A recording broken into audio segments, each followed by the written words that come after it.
And Judy, there'll just be a little message there for you. Okay. Oops. And I just hit continue. Okay. Okay, great. Great, so I show 1 o'clock, so let's go ahead and get started, folks. Thanks for joining us this afternoon for today's webinar with Judy Semroc.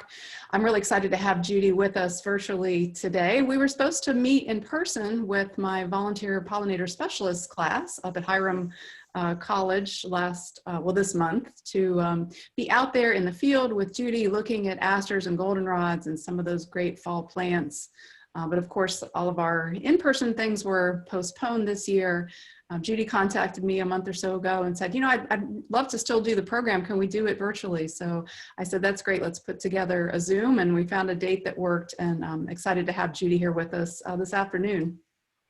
So Judy is a conservation outreach specialist with the Cleveland Museum of Natural History, an amazing naturalist educator in the classroom and also out in the field. And Judy and I have known each other for quite a while. She was the middle school science teacher when my kids were in elementary school at Canton Country Day, so quite a few years ago now, but got to know Judy then and really appreciate her knowledge in a lot of different areas in natural history. She's co-author of the Dragonfly and Damselfly book for Northeastern Ohio, and just an outstanding naturalist.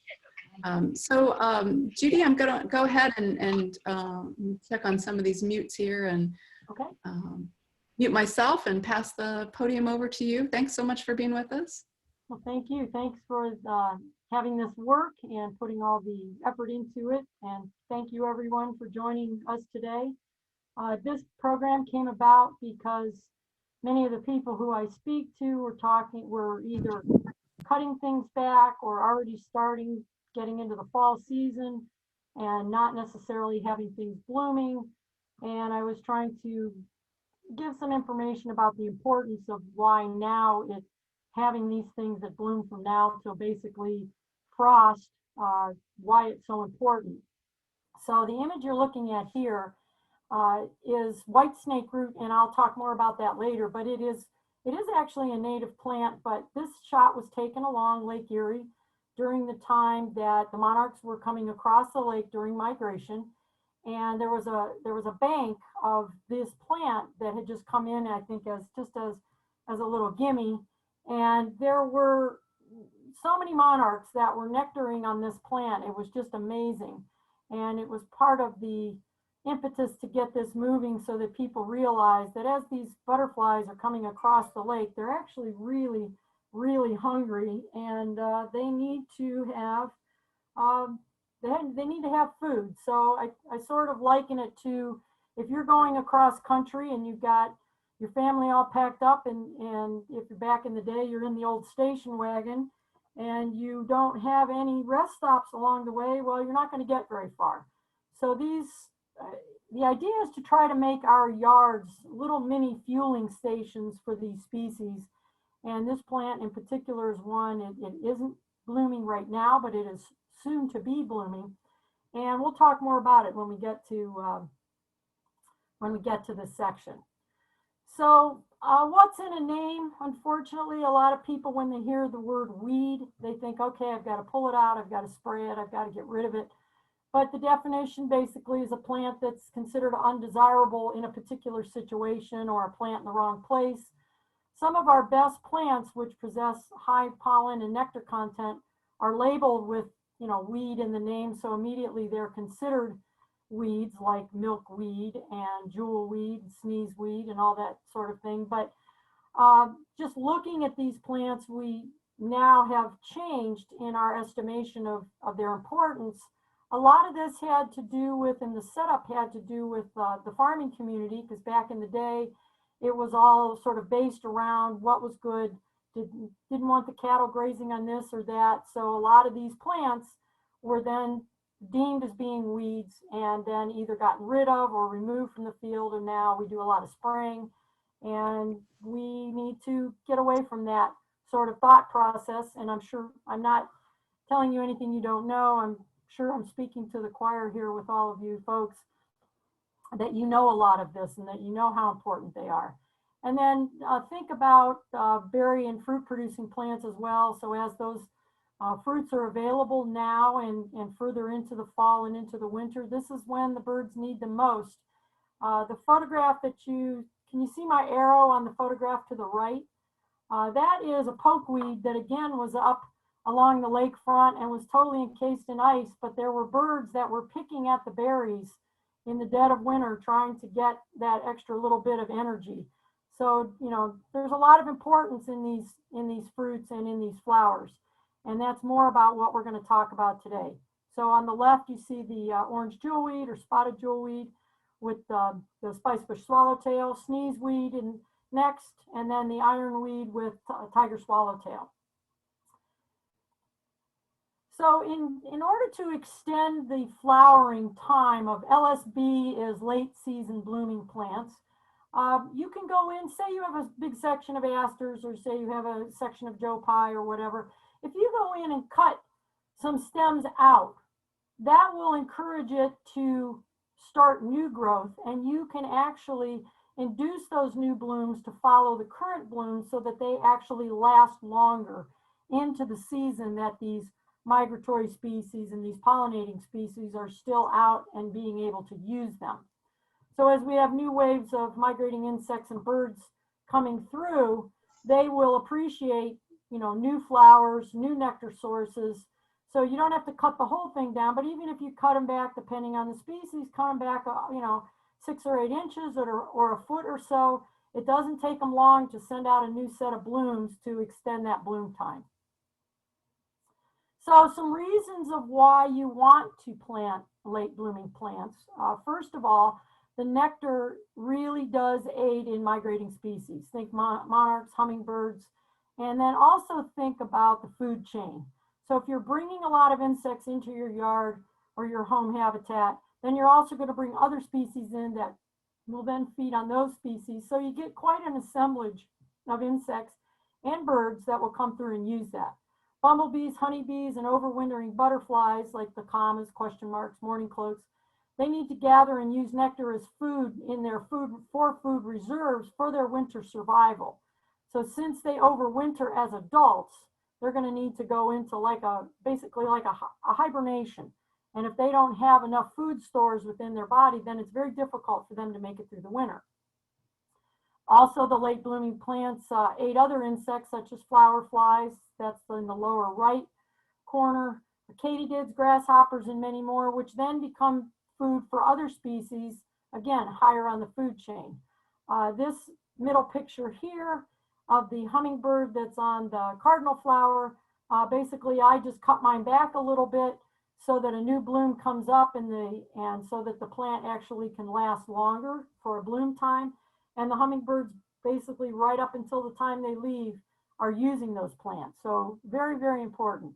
And remember, about 60% of the hummingbird's diet in the summertime is actually the small bugs that are visiting the flowers. So not only are they getting nectar from your feeders and from the plants, but they're also able to take those tiny little insects that may be inside of the plants that they are feeding and nectaring on. And then again, our fall gardens can make a significant difference in providing nectar sources that otherwise would be lost to herbicide use, pesticide use, excessive mowing, late season drought. I mean, we've certainly up here in Northeast Ohio have not had a bunch of rain lately, so things are really drying out, and you can really tell on some of the flowering plants. So, and again, habitat destruction is always one of those things that we deal with on a regular basis. So your collective yards can really make a difference by building sort of a patchwork that they can visit.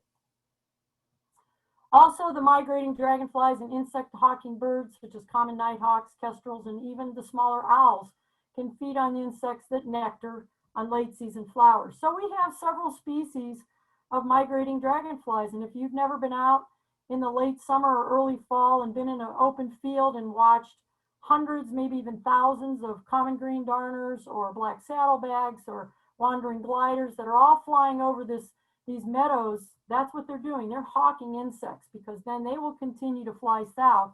It's only a one-way migration. They don't come back, but they have to have enough fuel and energy to make it down to, say, Tennessee, northern Georgia, places like that. And again, there's the common nighthawks. If you're a birder, now's the time to be out watching for them because they've started their southward migration. And people have already commented that they've been seeing them flying. And if you watch them dip and dive, you know that they're doing that to catch, to catch the insects. And then again, allow your plants to go to seed rather than deadheading them in the early fall. Remember, our birds that stay here over the winter, those seeds, in addition to the actual stems of the plants, there's a lot of species that lay their eggs in those stems, not hoping that they'll actually be there in the spring when those eggs can hatch.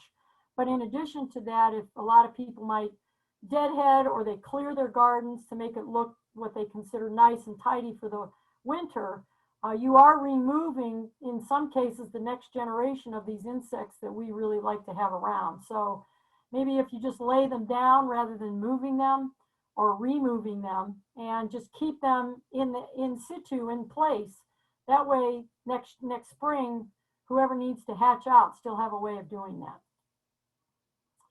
Now there's some really good sites that I've been following and some good information that's been coming about. And so the next 3 slides are going to talk about this new research that's being done, and also through from Doug Tallamy, but from some other papers that have been written. So the amount of available or usable nectar and pollen that plants possess can differ greatly by species. So there's quite a bit of variation between perennials, annuals, weeds, and cultivars. And the 2 main items that are measured are the nectar sugar mass and the pollen volume. Well, Doug Tallamy's been working on just trying to discover or trying to research whether or not the nativars are actually harming or hurting some of our species. And what they're finding, or for example, a clone is basically a repeat of original genetics. So there's not a lot of diversity there in clones. But in disease resistance, so some of these nativars or some of these that have been worked on and scientifically altered so that we can maybe take out the disease components such as the elm, the chestnuts, and that. The new ones, the cultivars, are actually doing well with our native insects. They are visiting them. Doug's doing, more intense research and going basically species by species. They did, one of the other areas that they were researching was variegation in the leaf color or patterns. And they did find that the more variegation in a leaf, it seemed to be less attractive to insects. Remember that our insects basically are visiting these plants because they actually evolved with these plants. So when you introduce more changes to a plant, whether it's in the nectar content, the pollen volume, the color, the height, all of those things have a great bearing on who in the insect world will visit them, because they're going based on their genetic history with them. And then some of these that have been cloned to have bigger fruits, such as our berry population, it seemed that they also are supporting more insects than the straight species. So there's more to be done there, but keep your eye out on that. We're all always very excited when Doug comes up with some new information and can educate us. So that's an area that's going to be very interesting to follow. So the Ecological Landscape Alliance, if you're not familiar with them, they actually they're involved in a lot of different things, but there was a study done in 2016 and 2014 that basically confirmed that non-native plants are providing an abundant and potentially very valuable resource in the nectar department. Basically, they now have formulated with all the research that the native pollinators are just as happy and sometimes even prefer to use the non-native flowers when they're available. So as we know that as our climate is changing and warms, that our native pollinator assemblage will change. And yes, some currently non-native pollinators will become new natives, which in addition to the same thing with plants, as they're moving further northward and we're getting species here that were typically more southern species. We'll have to just see how the insects not only deal with it, but will those insects that normally would pollinate or nectar on them move northward as well.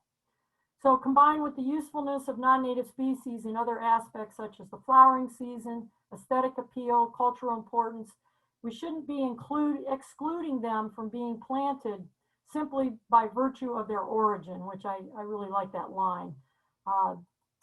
And again, in focusing on the nectar rewards was sort of a focus of this talk, because the more I'm out, and I'm sure the same for you, the more you might be seeing insects nectaring and potentially pollinating plants that we don't normally have in our arsenal because they are considered to be non-native or invasive, but not so much, but just plants that have formally and historically been left out of the mix.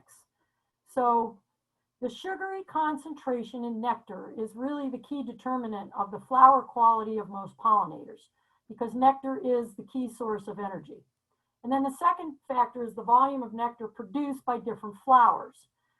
So for example, some plants may seem to produce very little nectar, and others of plants that produce high sugar concentration in its nectar and lots of it are really going to be the ones that are highly attractive to many pollinators.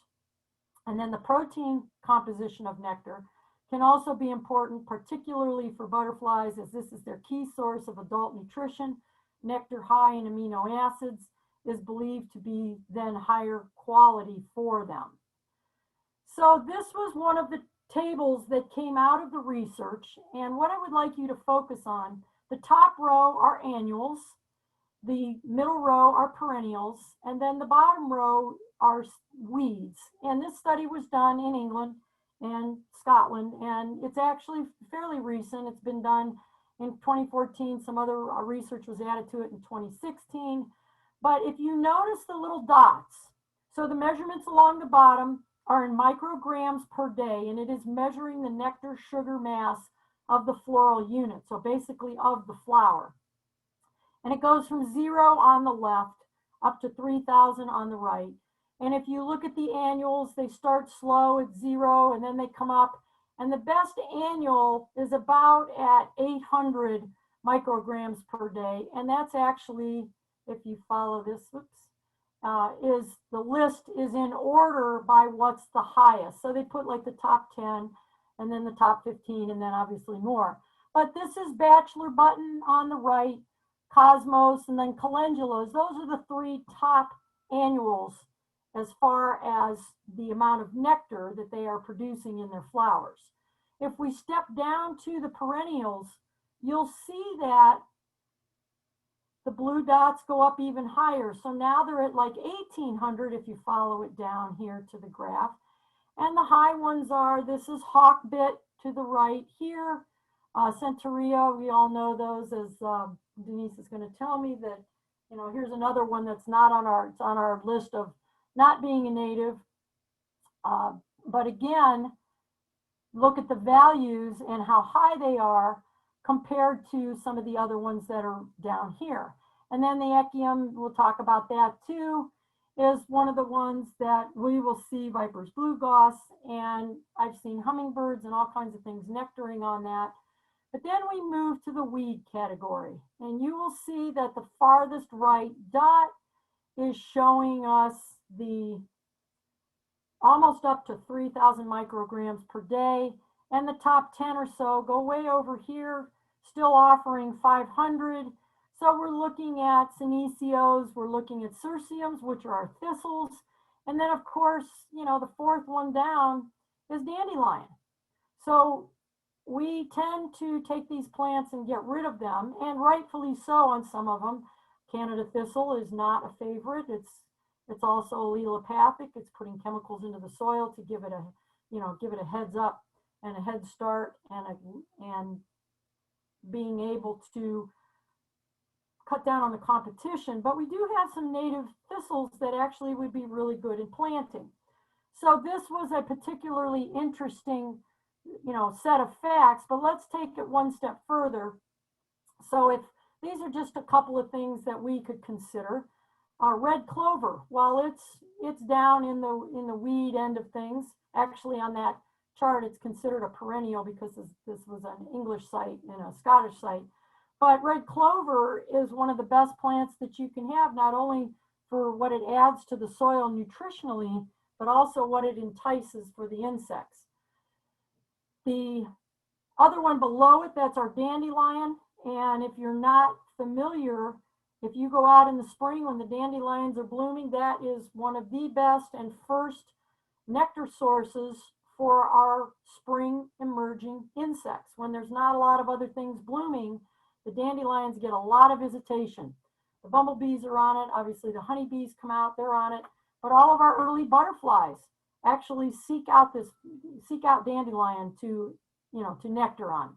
In the middle row, talking about the perennials, this top photo is of swamp thistle, which is actually a native for us.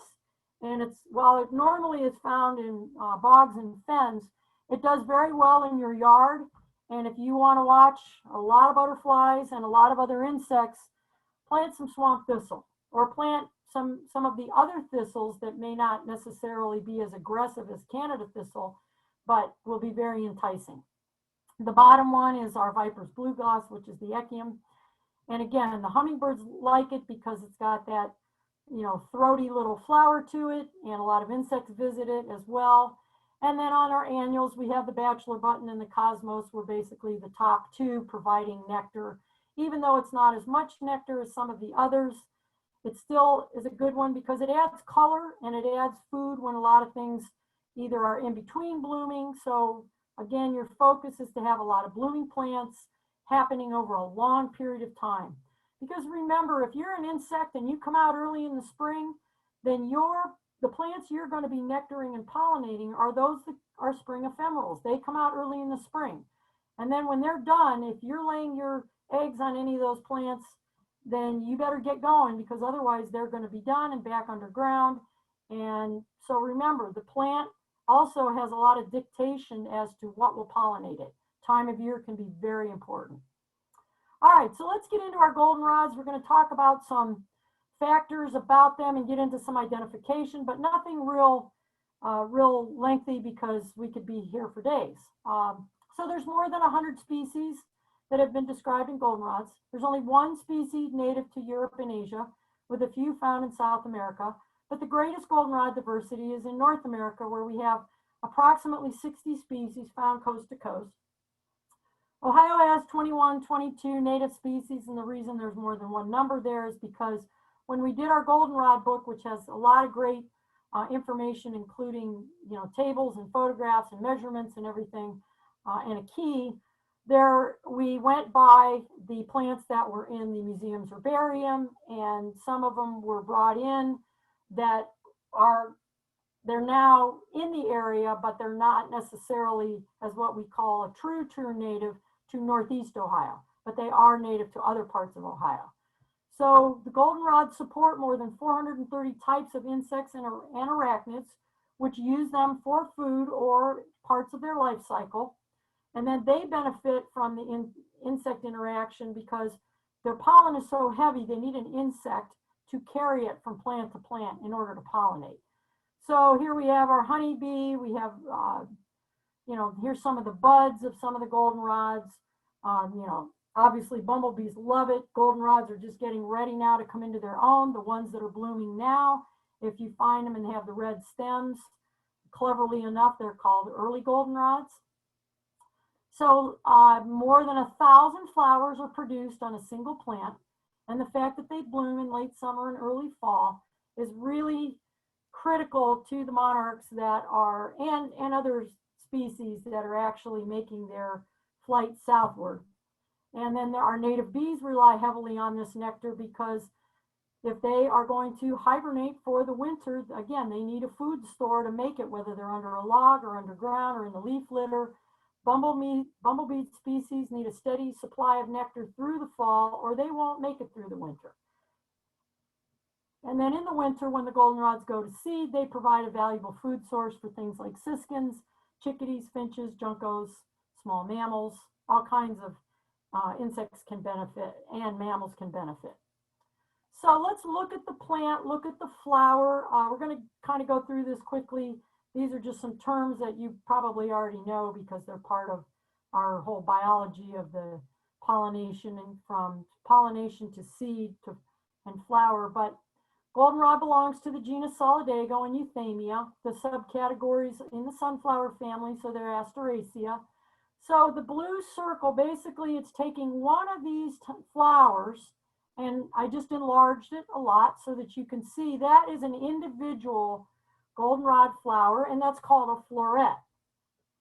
Now, if you go one step further and you look at that actual flower, in the flowers that are in the middle of the head are called disc florets, and you can see they have 5 petals, and they're fused into a tube which runs down into the base of the actual flower. And that's called a disc floret because they're around this outside part. Then the ray floret is the part that has the potential color to them. So in goldenrods that may not be as yellow, you find that their ray florets are actually a pale cream or almost white. So the ray florets are what we would consider like a real petal. And that's, again, if you're looking closely at the flower. And then, of course, you've got the style that comes up through the middle of that. And then there's the stigma, which has got the pollen catchers at the end. So as an insect passes over them, has pollen on their body, that then gets transferred to the proper structure on the flower so that it can get pollinated. And then the anthers are actually the pollen producers. And again, depending on the actual plant itself, remember that if it really wants to get pollinated, it's going to put its nectar way down inside the plant so that if the insect comes and is trying just to get nectar, the pollen is going to transfer to the hairs on their bodies so that they can then take it to the next plant. Each flowering head is surrounded by a bract called phyllaries. And in goldenrod, these bracts can overlap each other like shingles on a roof. And in asters too, we'll see the same thing on asters. But these phyllaries, their positioning, the way that they actually lay on the flower, actually can help you with your identifications. So that's what the phyllaries look like. Some of them will be almost reflexive, or they will branch out and hang down below the flower, and we'll see more of that. One thing I do like to tell people is most people that because they're sneezing in the fall, they think that it's because of the goldenrod, so they go in and cut it all down, when in reality we know that it is ragweed, and the allergies come from the fact that the goldenrods bloom at the same time that ragweed blooms. So because ragweed pollen is light and dry, it is pollinated by the wind. So here is the leaves of the ragweed. Here are the flowers. If you are a plant that is pollinated by the wind, like grasses and sedges and ragweed, you don't need to have a showy flower because you're not necessarily needing to invite insects to come and pollinate that flower because you are using the wind. Whereas the goldenrod has a heavy and sticky pollen, it is not carried by the wind. It needs to be carried by the insects. But the fact that the ragweed pollen is out there blowing around when you're out there trying to see all the cool insects on your goldenrod, therein lies the problem. Now we do have 2 species. There are 17 species in the US. Some are annual, some are perennial. But we have 2 species in Northeast Ohio. The common ragweed, which is the one most people see. But then we have this other one that I just think is so cool, is giant ragweed. The flowers are really pretty, and there are small little flies and little tiny little bees that will actually go up into that flower to try to get to the nectar. And they're small enough to do that. And they're also pollen eaters as well. But this gets to be a tall plant, the giant one does, 5, 6, 7 feet with these big palmate leaves. But when you look at the flower up close, it's actually really pretty. Okay, so let's talk more about the goldenrod plants. We find galls on goldenrods a lot of times. Sometimes there are the ball galls, which are these that you see on the left. And sometimes they are the leafy galls in addition to a ball gall on the same plant. But sometimes if you look really hard, you will find a spring peeper that kind of hangs out in the leafy galls, because sometimes those leafy galls, if it's not been really dry, they actually retain some moisture in where the leaves meet the stem. And the little peepers like it because it's cooler and moister than just being on another part of the plant. So the galls make a difference. Some species only have a certain kind of gall on them, and you can actually identify some of your goldenrods by the galls that are on them. But the galls are the visible evidence of an insect goldenrod interaction. So the gall is the plant's response to be invaded by an internal herbivore, which means one of the insects will come along, whether it's a fly or a midge or some of the other species that will make galls, and they will inject an egg into the stem as the plant is growing, usually near the top where the more succulent part of the plant is. Once the plant detects that it's got a foreign material in there, it starts to grow this odd-looking structure, whether it's a ball gall, the bunch or leafy gall, the elliptical gall, or the blister or spot gall around that invasion, which is in most cases an egg. And as the plant grows, the gall grows. And when that egg hatches, then it's going to feed on the plant material that is in the gall. And the idea is that it will have enough food in the gall so that it doesn't continue to move down the stem and get to other parts of the goldenrod. So these ball galls can be, the size of, say, a large grape to the size of a small golf ball. And then there are about 50 insect species that produce goldenrod galls. And their type of gall can vary and the species of goldenrod they choose. But in general, the life cycle is uniform. And we'll talk more about that. I'll tell you which ones have a specific gall for them when we get to the plant. Now, if we were to cut the ball gall open, this is what we find inside. So you see this little larva. This is a fly species that creates this, lays this egg and makes this particular type of gall on this goldenrod. But you can see there's a larva in there. So it looks like a little maggot. And basically what it's going to do is it's going to continue to eat throughout this gall and even go in through the winter and stay in that stage. And then in the springtime, when it's time to come out, they make a hole, it goes out to the end, and out they come as the adult. But if you are an enterprising woodpecker, for example, and you find these will then turn brown late fall and into winter, you actually can land on this and you can tear into it with your bill, and you will find galls that actually have like a woodpecker hole in them, where the woodpecker has gone into the gall and taken out this delectable little larva and eaten it. So some of them don't all make it into their flying creature. So there are many types of insects that use goldenrod for food, shelter, and the completion of their life cycle. Bumblebees will often hide under goldenrod stems to roost for the night.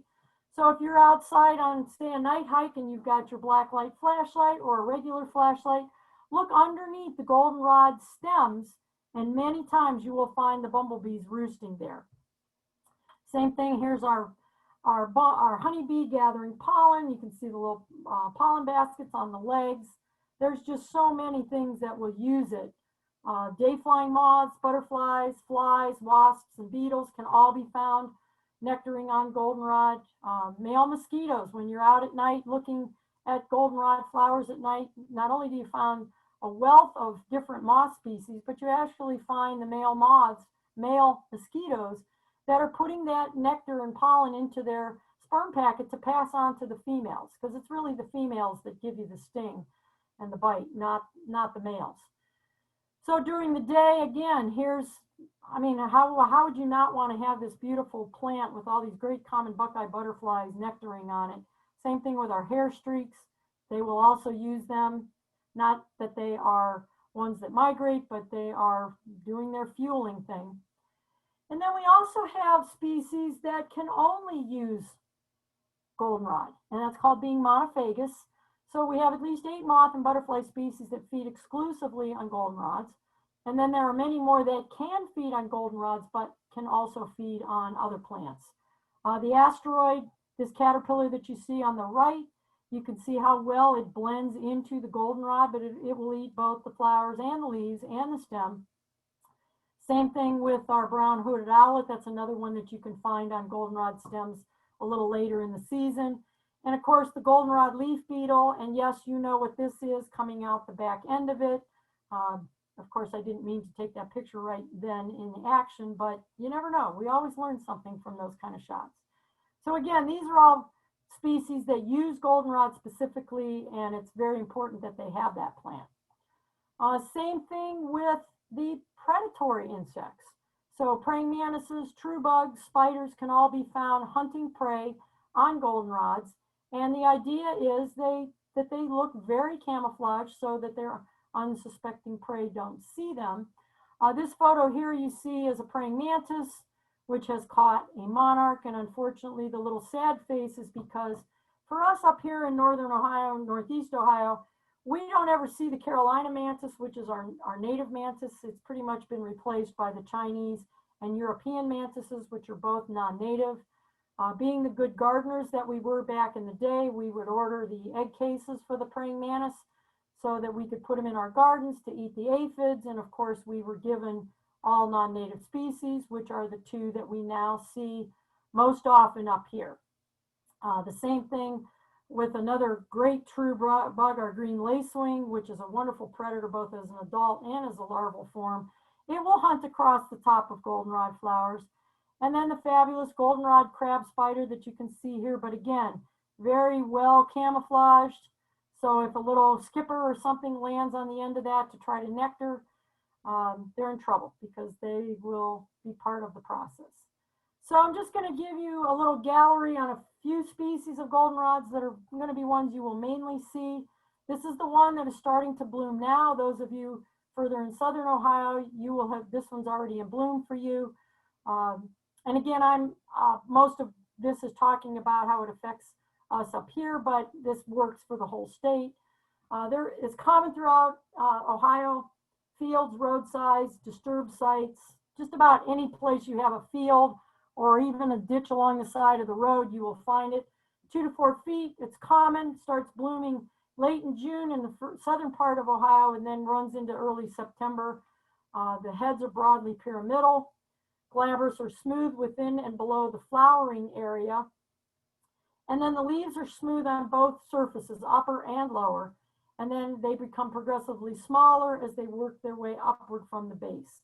So this is the earliest goldenrod to bloom. And one thing you'll notice with a lot of goldenrods is that the heads, the flower heads, are basically on one side of the branch. So you see the branch here, they all sort of point upward. So if you look carefully at the flower, you can see that all of these are pointing upward and the stem is below it. So that's early goldenrod. Lance leaf is the one that a lot of people know because it's got these very skinny, narrow leaves. And again, it's another one that can be found in just about any type of habitat. Starts blooming in August, runs through to October. It's mainly flat topped. The stems are straight with stiff hairs on them. And then if you turn the leaves over and looking at the underside of goldenrod leaves is going to be something that if you really want to learn your goldenrods, you'll get used to doing that. But they have these veins, these 3 to 5 parallel veins, and you can see where the arrows are pointing. They're parallel to the midrib vein, but you can look for that, and that's one of the ways. But most people know this one right off because of the skinny leaves. And then again, this is the only flat top goldenrod in immediate vicinity of Cleveland, but it's everywhere now. And this is the one that will have that black spot or white spot gall on this species. So you will see that pretty often as well. Zigzag goldenrod, this is one of our woodland species. It likes hardwood forests, more frequently found on alkali soils, but not always. It makes a wonderful plant for your woods if you've got a small little woods. Again, floodplain areas, it's good with that. It gets about 2 to 3 feet tall. It can be very common in the right habitat because it can form colonies through rhizomes. It blooms from August to September. The flowers are mostly in the axils. So if you haven't noticed, the print, if it's in a different color, it lines up or matches the arrow that's pointing to that feature on the photograph. So that can help you sort of orient things. The stems can be bent at each of the nodes, so they have a little bit of they'll hit a node and then they'll bend to one side and then they'll hit another node, bend to the other side. So the stem can appear like angled or ribbed. The leaves have a lot of sharp toothing on it, so you can see here. And then as you get higher up in the plant, the upper leaves are smaller than the lower leaves. And this happens a lot with a lot of goldenrods. So they like the deep woods, they will like woodland edges, and again, they can form colonies. You can have a nice stand of them. And a lot of times you don't have a lot of flowering plants in the woods at this time of year. So look to the goldenrods and look to some of our asters, and we'll talk about that in a minute. The blue stem is another one that is a woodland species. Again, it can live in a lot drier of a habitat than the zigzag goldenrod, 2 to 3 feet tall. Again, common in the right habitat. They bloom a little later in September. The flowers are found in the leaf axil. So you can see where the leaves meet the stem, that's the axil. And then when it's totally in bloom, you can see how it looks there. And the stems can be somewhat reddish. Some are paler in colors. And then again, the leaves get smaller as you move toward the top of the plant. The larger leaves are down near the bottom. And then they can really arch in branching, especially if you have a nice mature colony. They'll look really pretty. Tall goldenrod is one that is mostly seen because it's very tall. But we learned a valuable lesson when we were writing the goldenrod book in the fact that we used to call all of the really aggressive tall goldenrods, we called them all Canada goldenrods. Well, when we were creating the keys and looking for the plants to do all of our measurements, we found that we really don't have Canada goldenrod in Ohio.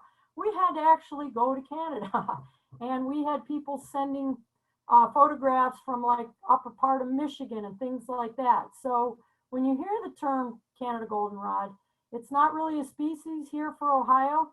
And when going through the herbarium, we found that many of our goldenrods that were labeled Canada goldenrods were mislabeled. So tall and late are the two that you will find as the taller goldenrod species that tend to be more aggressive or tend to spread more. But they are very similar looking to true Canada goldenrod, and hence the mix-up. So again, they get tall. They can actually get taller than 6 feet. They are starting to bloom now. They'll go into September. And again, you'll have a lot of flower heads on the range, mostly again on one side of the stem, like we talked about before. This is the goldenrod that you will see the ball gall on. So you see this circle, sort of a violet circle here. That's the one that mainly gets the ball gall. And then the leaves are lanceolate. They have 3 veins, 2 prominent midribs on the underside, and there's a slight toothing to the leaf margins.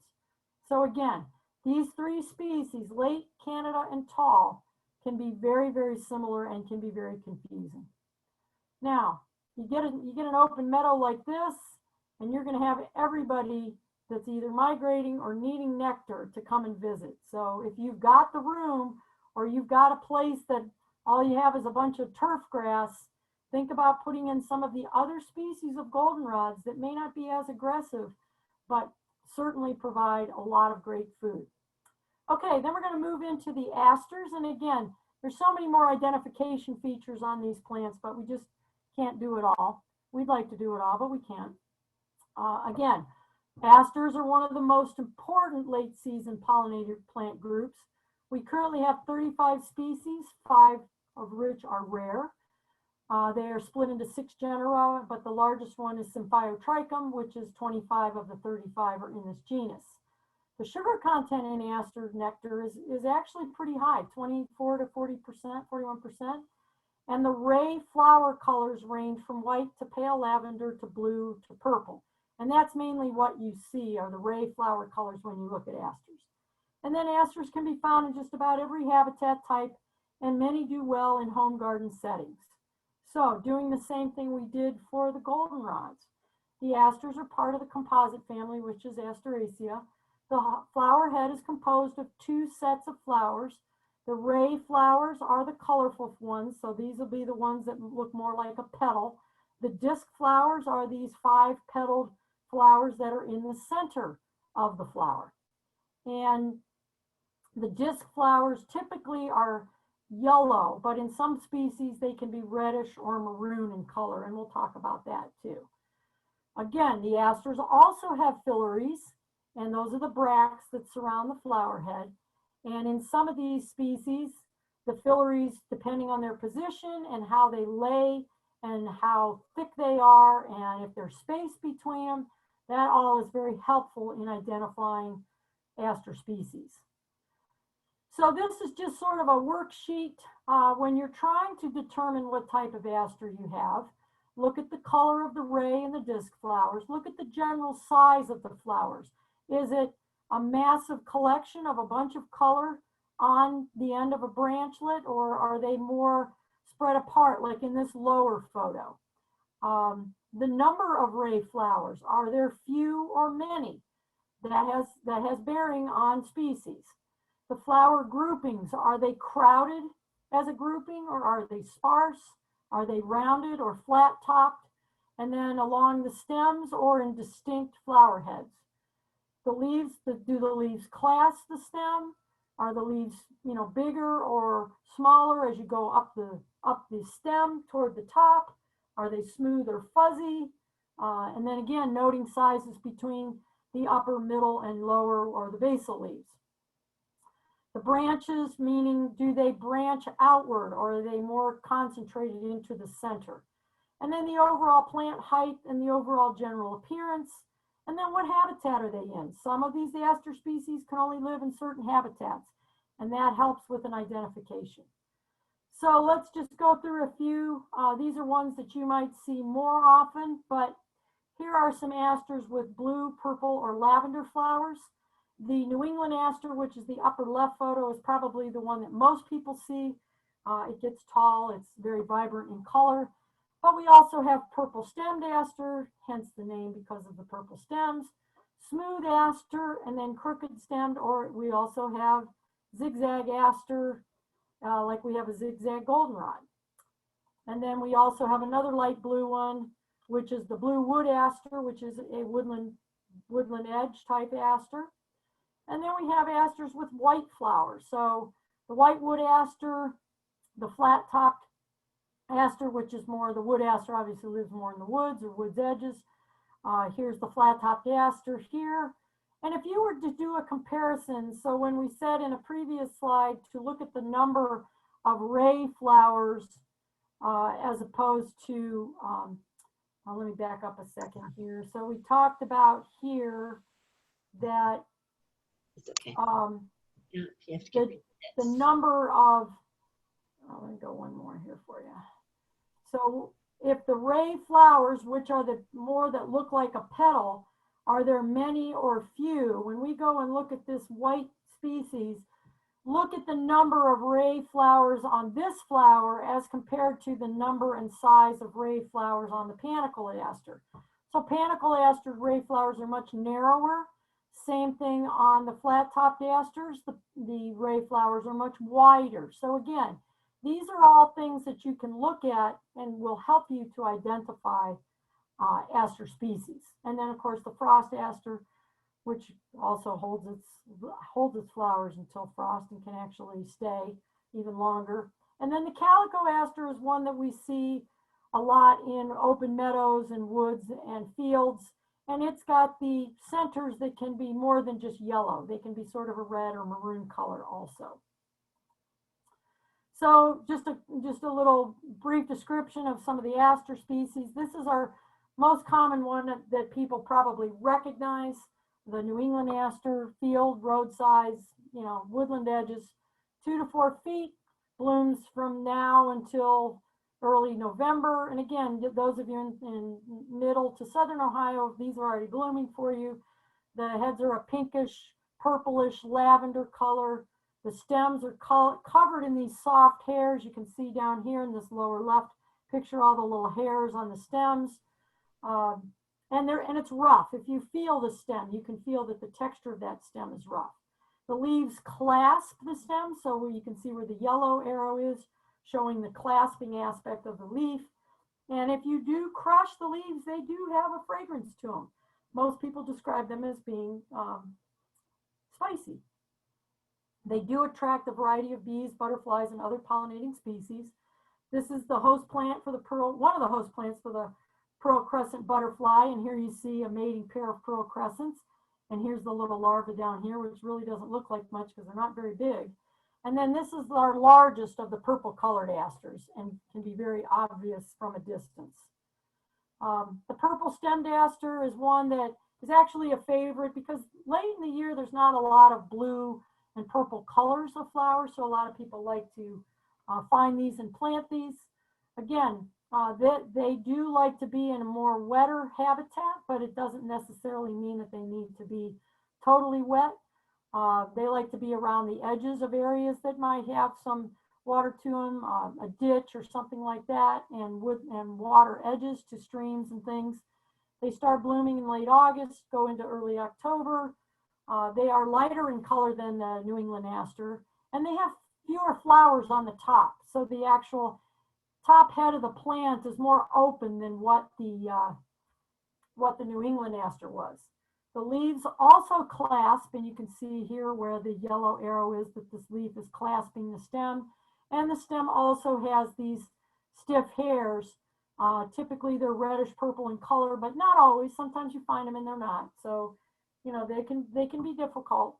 Asters and goldenrods can be difficult because not all of the features are on every plant all of the time. And again, they're very attractive to our pollinating insects. And one thing that you can tell, here are these filaries, and you can see how they arch and almost to the point where they may even reflex or point downward. This is a good identification feature for this particular aster. The whitewood aster. So if you're in the woods and you find an aster with heart-shaped leaves, and they can get to be quite a stand of them, as you can see in this bottom picture, it's likely going to be the whitewood aster. Woods edges, it can do dry soil in the shade or mostly shade. The groupings can be large, 1 to 3 feet, starting in early August into late September. And again, mostly flat topped. They don't really have much of an arching to them, but the flowers can be very abundant and they are yellow in the center. Excuse me. And the main stem can be somewhat crooked. So if you see the red arrow, you can see that when it comes to a node of a leaf, it sort of bends in a different direction. So it's not a straight stem. And then the leaves are heart-shaped with teeth on the edges. And then the lower leaves are distinctly stalked, which means they aren't clasping to the stem.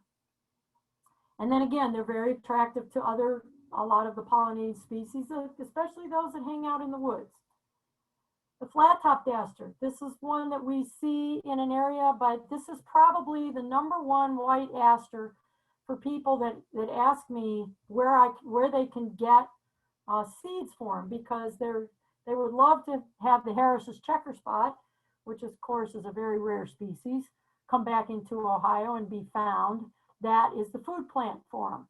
So again, you'd find them in meadows. They can be wet wood edges, meadows that get a little more water than most, although in many places they'll grow in regular areas just like lawn grass will grow. They can get tall, 4 to 7 feet. They're in bud now up here, go into early October. And again, they are mostly flat topped if you look across the top of the flower cluster. And then the middle typically is yellow when they're first opening, and then it goes to sort of a cream color after they've been open for a while. Again, attract a variety of bee and butterfly pollinating species. And here's the Harris's checker spot, butterfly and caterpillar. So our species of the Harris checker spot took a real big hit when we were spraying for gypsy moths, because of course we sprayed way out of the realm of where the gypsy moths might be in order to put an end to that, but we instead really sufficiently took care of that population. Okay, so talking about Pollinator Heaven, if you look at these various views, you will see that probably the biggest thing you see is diversity. Upper left, this was a planted meadow that was on a private property that the people just wanted to attract as many butterflies as they could. So they put together a grouping and had it all tilled up and sprayed the invasives. And it turned out to be about 8 or 9 acres of this meadow that you see here on the right. This is from the Estelle Wenrick Preserve down in southern Ohio near the Dayton area, which if you ever get the opportunity to go to the Midwest Native Plant Conference, this was one of the areas that we would do field trips in. They planted the milkweed that you see there, swamp milkweed, and it was fantastic. It was a very wet meadow. They broke up all the drain tile, and the habitat has just turned into this wonderful area of all kinds of natives, but in particular, because the meadow was wet, the swamp milkweed really took off. The lower left is an area for those of you up in the Northeast, if you're familiar with Springfield Bog. They actually picked up all the farmland around the bog, and this is Summit Metro Parks, and went in and planted it as a prairie / meadow, and you can see all the natives that are in there. But the really cool thing about it, in doing so, then they started to get Dick Thistles would visit, all kinds of the good sparrows, because there was cover for them, and a lot of food, because there were, not only would these plants go to seed, but they also provided plenty of opportunities for the pollinators. And then this on the lower right was a garden that was done up on one of the islands, one of our Lake Erie islands, and they did it with a group of kids. So they planted some annuals with some perennials, and they were doing it mainly for color and having it be sort of the red, white, and blue look to it. But there were more dragonflies hunting over this field because there were so many insects that were nectaring on these plants. So there's a lot of ways of doing it, but again, think about diversity, diversity, diversity. The more different flowers that you plant or that you have with the different types of locations for the nectar and the pollen on a given part of the flower, the more that you will invite the insects, and then everything else comes along with it. So I'm going to talk about some other plants here that aren't necessarily native, but this is the plant that was the opening slide. This is our white snakeroot. Again, it is native to Eastern and Central North America. It's found in a lot of different habitats. It can come up in just about anywhere. It's going to be blooming now or soon for us here in the Northeast. The flower color is white. A lot of people think it looks like a Joe Pye or a bone set, but it's not. It's its own little plant. But these flowers are very, very attractive to all types of pollinators, including other insects that aren't necessarily pollinating but are looking for nectar. But all parts of the plants are poisonous to people and pets. So don't eat it. If you've got any concern about that, then of course don't plant it. But I think according, Denise and I were talking about this at the onset, this is considered a noxious weed in Ohio because back in the day, this was known to give milk sickness. It has a toxin in it called trematol. And back in the day, when the cow's milk was not filtered and combined with so many other sources of milk, this was actually a problem. And if you do any historical reading on it, you'll find that this was the sickness that Abraham Lincoln's mother died from. Again, because if the livestock was feeding on this, it would affect the milk. But that trematol does help to keep this plant from being eaten by the deer. So, you know, there's a little silver lining everywhere. Again, one of its distinguishing features is the fact that it is so attractive to a variety of insects, both pollinating and nectaring. And again, if you look at this as just one little cluster of the plants, you can see the bumblebees, the small native bees, the monarchs, and of course, then you can see one of our, this is a question mark, comma in that group. Again, feeding constantly across the top. The other thing that's nice about it, this is more of a flat top plant. So some of the bigger insects can actually land on it like a landing platform and use it. Great blue lobelia. It's one of it usually blooms longer than our red version, but if you cut some of the reds back, they'll resprout and have some flowers that'll last longer. again, are native, moist habitats, floodplains, wet meadows, but it does well in garden settings as well. Gets 1 to 4 feet tall, various shades of blues and lavenders. So each flower is split into 2 lips. And so if you look at one carefully, please notice this because it's very cool looking. The upper lip has 2 segments and the lower lip has 3. So if you look at this lower lip, you'll see these 3 segments. And if you look at the upper lip, you'll see that it has 3. But remember, in the insect world, our insects see UV light. So they see things on plants that tell them where to go. And if you're familiar with Nectar Trails, you will see that on the underside of this flower, these long, skinny, darker blue lines, that's part of the Nectar Trail system that it's basically saying to the insect, if you want the nectar, come down here. You've got to get inside this flower. The nectar's way down here. But in the process, if you're one of the bumblebees, you're going to get my pollen all over your body. And then when you go to the next flower, voila, pollination can occur.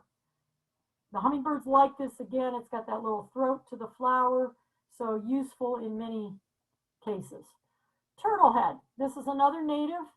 We have the white, which is the real native. We also have this pinkish, purplish fuchsia color that a lot of people have in their gardens. Again, found throughout the eastern half of the U.S. It likes, the white one typically is stream banks, areas around ponds, more damp, wet meadows, 2 to 3 feet tall. It does have square stems, and the leaves are opposite, narrow, toothed. They bloom from late summer into fall.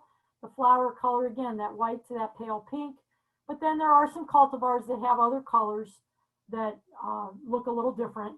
But this is the larval host plant for the Baltimore checker spot. So this is the butterfly. Here is the larva or the caterpillar. And you'll notice that that larva looks a lot like the Harris's checker spot. But if you find the Harris's checker spot, call me immediately. That would be very cool. And then again, this, if you look at the lateral view of the flower, it looks like a turtle head poking its way out of the upper shell. But again, it's loved by bumblebees because not a whole lot can crawl inside of this flower to get to the nectar and the pollen that's in there. You can see inside, these are open a little bit more. But again, you can also find that this plant can be nectar robbed by bumblebees. They'll actually go to the very base of the plant, chew their way in, and actually get to the nectar and bypass the pollen. So, you know, they do things like that as well. But again, you can find, sometimes you'll be out in the field and you'll hear this buzzing, but you won't see the bumblebee, but you'll see the plant moving. The whole plant will move because once the bee is inside of the flower, you can really hear the buzzing reverberate from inside of the petals of the flower. This particular plant, I've had very good luck with. It has been naturalized to Ohio. It's native to the United States. We're at the more northern end of its range, but it is a sage, so it's a salvia. It's got these beautiful sky blue flowers, 3 to 4 feet tall, blooms from September into October. It likes dry soil, full sun. It's more like a prairie type plant. But again, it's another one that is very, very attractive to the insects. And the fact that it's a blue color later in the season makes it desirable by people to, you know, put in their yards or their gardens. So that one is a very interesting species as well. Then again, the Joe Pies and the bone sets, again, if you have a nice cluster of both of these plants and you tend to cut them back a little bit so that they will re-bloom later, that just adds to the excitement of the insect as it comes in to get more food. Other than that, if they all go to seed at the same time, then you've lost that nectar component for later.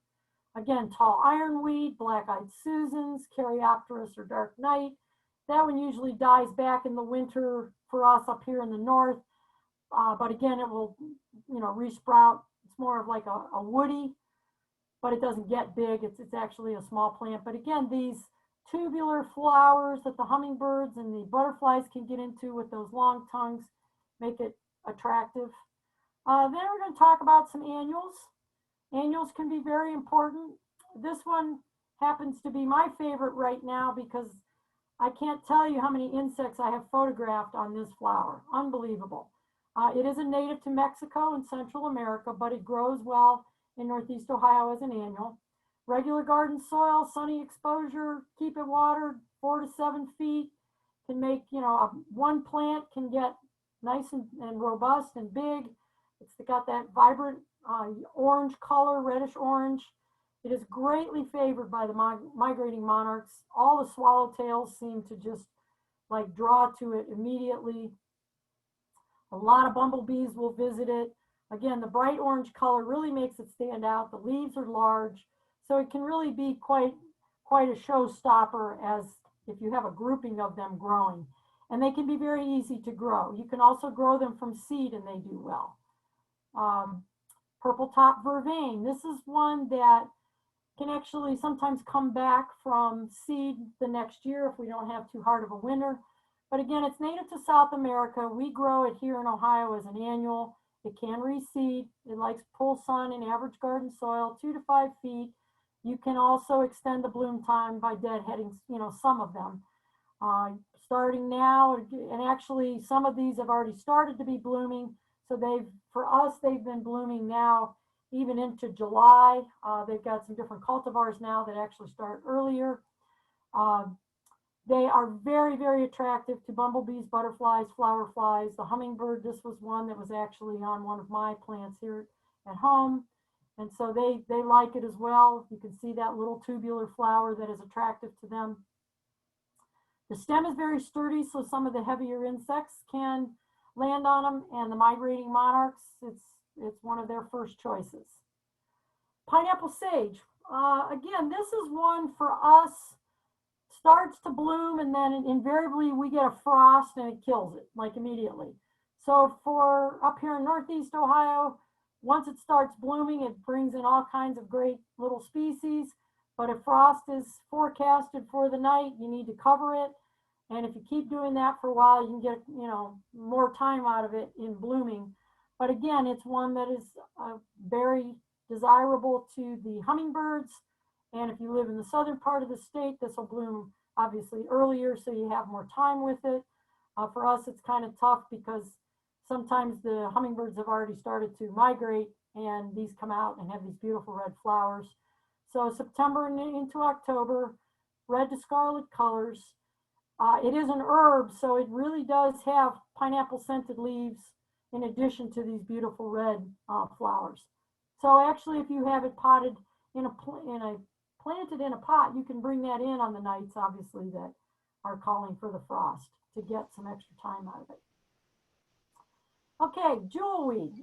Most people consider this a weed, but for us, those of us who like the pollinating insects, who like the nectaring insects, who like hummingbirds, this is a great plant to have. It grows shady, sunny parts. If it's got enough moisture, it'll do fine. It does start to die back quickly when it's very, very dry, hence what a lot of people might be doing now, especially up here because it's been so dry. But creek edges, ditches, wetlands, other moist habitats, it blooms in the shade just fine, 2 to 5 feet. It's starting to bloom now for us. Most of those that are in the sun have already been blooming. There's 2 species, the orange and yellow flower colors. It can easily self-seed and it'll come up next year. And it's also known as touch-me-not. So it's in the impatiens family. So it has that little seed pod that when it's totally engorged with the seeds and ready to pop, if you just touch it a little bit with your fingers, it pops and spreads seeds everywhere. Spring peepers will actually sit on it as well down here in the lower right. Again, because it tends to be in more moisture habitats, which is what they like. And you can see in the lower left where the hummingbird, the bumblebee is going right inside, going all the way to the base of this flower to get to the nectar. And for those of you that are familiar, the sap that is found in the stalk of the plant, if you peel that back, it is really useful with itching from stings, plant irritations, bites of sorts. So it's very cooling and feels good. And then our last one are the zinnias. This is, of course, an annual for us, native to Mexico. Because it blooms for such a long time, it's really useful for these species that migrate. They can come down, the color is bright, it attracts not only the butterflies, but the hummingbirds as well, especially the bumblebees. And there are many different varieties of zinnias. They range in size from, 4 to 5 inches all the way up to 4 to 5 feet. They grow well from seed, so you can plant them out in the spring. A variety of colors. And again, if you have your pots and they're in pots and they're ready to bloom or ready to frost comes, you can bring them in and then bring them back out. But again, another very useful species. Okay, so we're almost done. This is, if you take anything else away from this presentation, it's the slide of the guy laying on the ground with the lawnmower. The idea is lawn grass, and a lot of lawn grass just isn't doing anything for our pollinators, especially if you spray to get rid of the clovers and the dandelions and all those other little species that can be in there.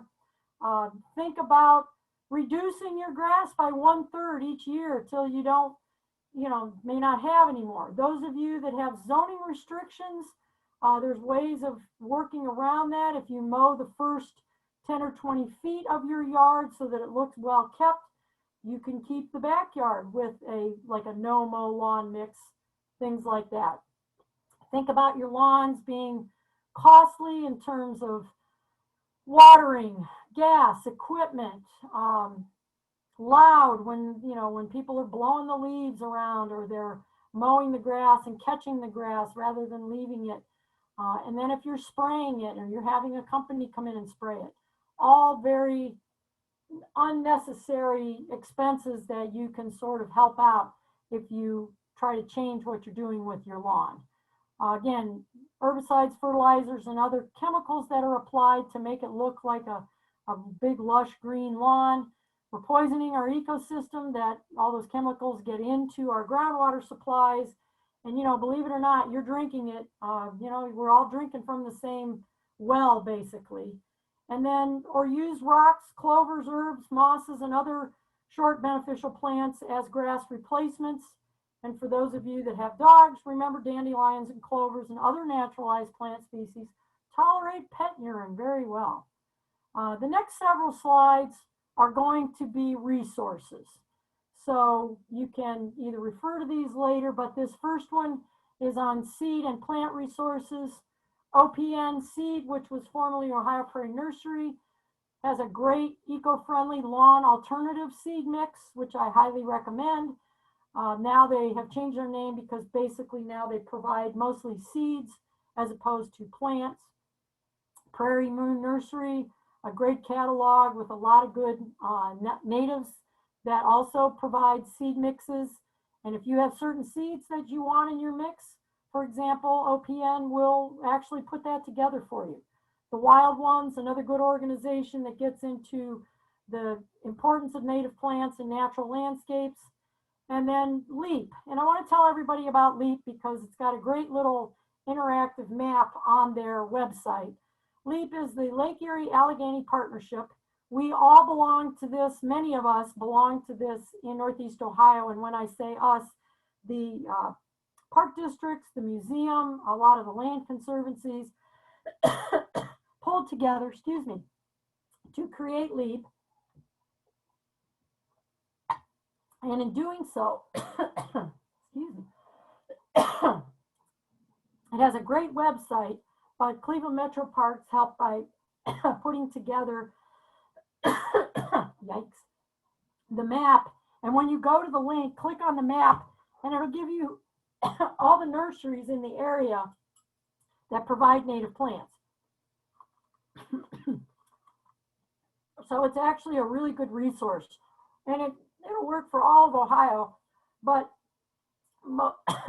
most of the nurseries that are listed are for the northern half of Ohio. And if you are a nursery owner that provide native plants, then you can look into getting your link on that map as well. Moving on, the Ecological Landscape Alliance has got a lot of great information on there. Citizen science projects, also with this native art debate that's being done. They're using a lot of citizen science information to gather the important parts that they're trying to determine how useful or how beneficial the nativars can be. So there's a whole grouping of links there. And then if you try to go for the no-mow lawn or taking back some of your lawn, that is a book on the right. And there is a lawnreform.org organization that's got all kinds of information.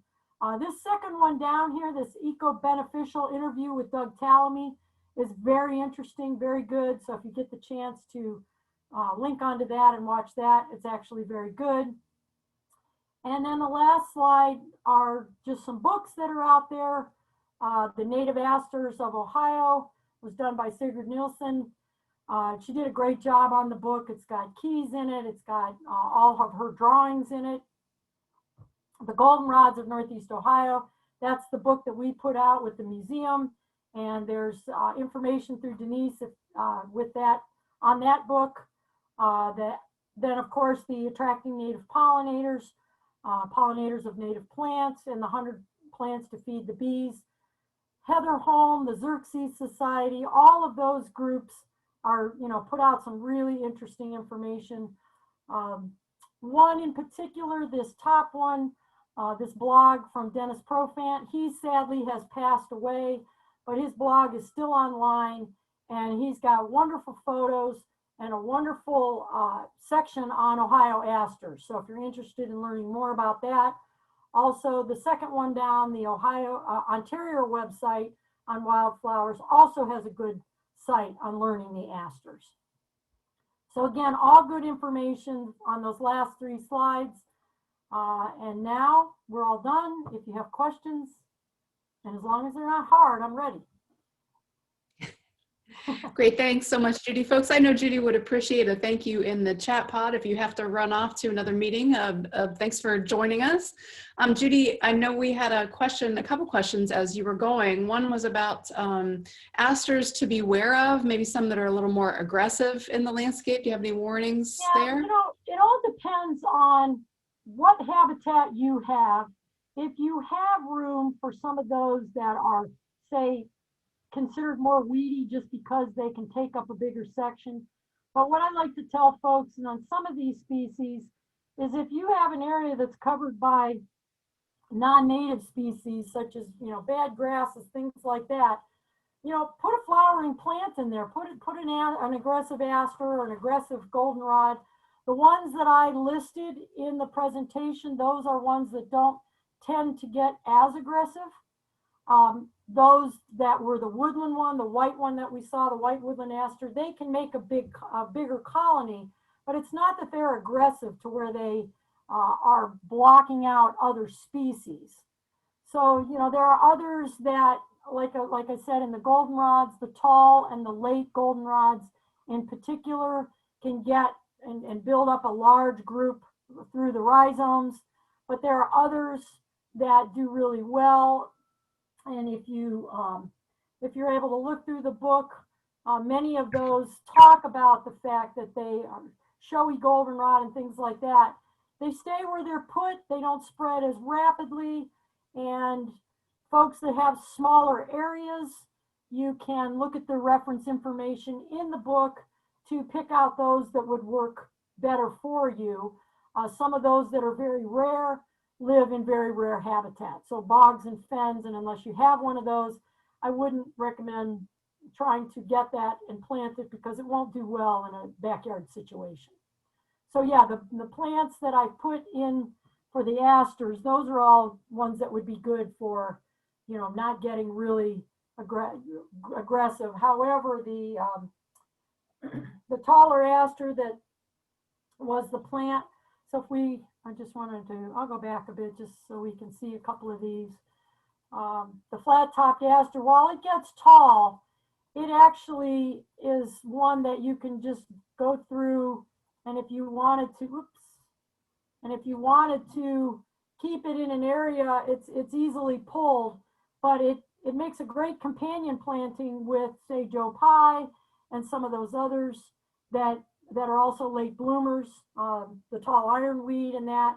So again, I wouldn't say that they're aggressive. It's just some people don't like really tall things in their garden because their gardens might be small. So some of the taller goldenrods, the taller asters may not be your cup of tea, but it's not that they're aggressive. Great, thanks, Judy. The other question that we had was, can you just kind of reiterate your comments about cutting plants back, when and how you do that? There were a couple questions related to that. For example, in my Joe Pies, I have sections of Joe Pye where the plants are large, they're tall, and they might be 3 or 4 feet across and 5 or 6 feet tall. Well, I'll go in with every 3rd or 4th stem, and I will cut that back down to, say, a foot. And then the new sprouts will come up. I cut it right above where the leaf encircles the stem. So the leaves, come out like a little umbrella from the stem. And I cut it right above that leaf junction. And so that the new stem then will come out above that leaf. And the heads will be smaller, but it's okay because they will last longer. And they will, by the time they grow and get to the point where they're in bloom, some of the other bigger clumps have already started to go to seed. So I will do that with like Joe Pye. I'll do that with the tall ironweed. I'll do that with some of my asters. I'll also do it with boneset. So again, you can take, depending on how big your clump is, you can go in. I do the same thing, believe it or not, earlier in the season when my milkweed is first starting to come up, my common milkweed. The butterflies are nowhere near getting here. So I actually set my mower to about 6 inches high, and I will mow down my milkweed because then it'll set up new shoots, and those new shoots will be all nice and ready to go. They'll be tender by the time the monarchs that need them are up here in Northeast Ohio. So I do that also with my milkweed, but not this late in the season. I do it earlier. So again, a lot of these plants will do very well. It's just like if the deer come by and munch a little bit off, a lot of those will resprout. So think about what you might have in your yard that can stand a bit of selective, and I guess it's a pruning in so many words, but it's more for me that I extend the bloom season. And those of you that live near areas where, say you live up along the lakefront and you're getting the monarchs that are just gasping for breath as they come across the lake and they need to stop and get something to drink, your gardens and yards are going to be the first things that they see. So the more that is blooming and the more that is in bloom, even if it's something that you have cut back to allow it to bloom longer, very, very desirable for those species. Great, thanks so much, Judy. We had lots and lots of thank yous in the chat pod. In fact, Kat says that you're her new hero. So we really appreciate your time this afternoon to share all your knowledge, and sure wish we could go together out into the field now and get our hand lenses out and look at some plants, but maybe next year. Folks, thanks for joining us. We appreciate your coming. Yes, and Kat, give me your address and I'll send that $20 to you. Thank you. She just wants some seeds. Okay. Have a good day, everyone. Thank you. Thanks, Judy. Thanks, Denise. Good to see you. You too.